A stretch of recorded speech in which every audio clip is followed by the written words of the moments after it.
he is on a no bail hold, which has been determined by our Chief Judge, Doug Smith. If they file the charges, at that point, Judge Ann Zimmerman will determine what the bail should be. She has a right to modify it if she sees fit.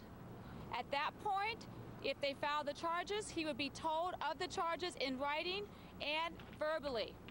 That was the media judge discussing the bail hearing for O.J. Simpson. The former NFL star faces 2 counts of robbery with a deadly weapon, 2 counts of assault with a deadly weapon, 1 count for burglary with a firearm, and 1 count of conspiracy to commit robbery. If found guilty, he could spend more than 30 years in prison. Joining us now is Mark Furman, Fox News legal analyst. Bob Massey is with us, defense attorney Gloria Allred, and former Brown family attorney Paul Callan is with us. Bob, let's start on the legal front here.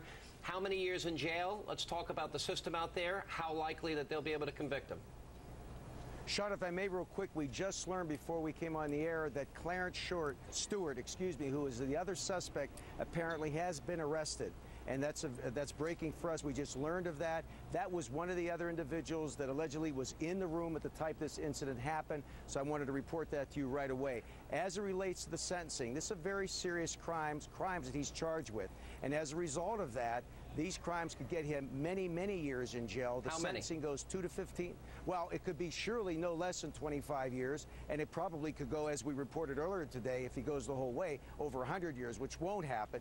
2 to 15 for robbery. Then they have what's called an enhancement because of the use of the weapons. Even though it's reported he did not have a weapon, he will do a lot of time in jail, Sean. Yeah, all right. You know, I want to get back to the specifics and what the likelihood is of a conviction here. Mark Furman, you have spent an entire career studying and understanding the criminal mind. I hear this tape, and I hear him and a bunch of friends. They're angry. They're saying, get up against the wall. I don't think you can do that if you don't have a gun.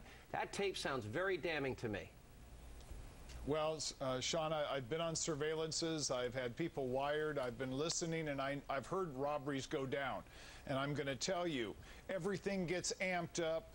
The adrenaline gets going, the guns, everything gets accelerated, especially when people are slow to give up the property, and people need to get their adrenaline up, they get their courage up. This is mob courage. You see it in a crowd. The same thing happens in a robbery. But this is exactly what criminals do. Can you tell from that tape? I get the distinct impression that you wouldn't be able to make the statements that were made there had there not been a gun, as is being reported. Do you get that impression?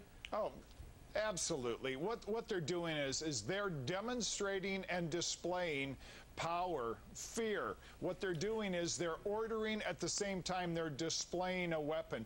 Get your back against the walls. You know, they're using expletives to exaggerate their anger and their serious nature, coupled with pointing the gun at people. I think everything is complete at that point. It's obvious to anybody if you saw it. Paul, as we were discussing this prior to coming on the case here, you're not as convinced as I am. And maybe after the first trial, overwhelming, incontrovertible evidence, blood everywhere, he still was found not guilty. Libel in the civil case. You're saying this may not be the slam dunk we think it is. This tape may not be as helpful as we may think? Well, no, this is a great tape, and I think if this were any case but the O.J. Simpson case, it would be a slam dunk case. Everything's here, but there's one thing that's missing.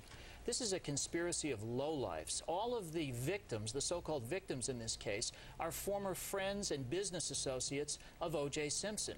Beardsley has made public statements indicating that maybe he wants to back off. The second so-called victim, Fromage, testified on O.J.'s behalf at the civil case about O.J. memorabilia. So what's to say 9 months from now, when this case goes to trial, that they're not going to go to the prosecutor and say, hey, I don't want to go forward with this case? Right, hold on, Paul, are you saying that... hold on just one second. Let me just follow up on that for a second, Paul. You're saying that if there's not a great desire on the part of those so-called victims here, they're going to have a harder time convicting O.J. of anything?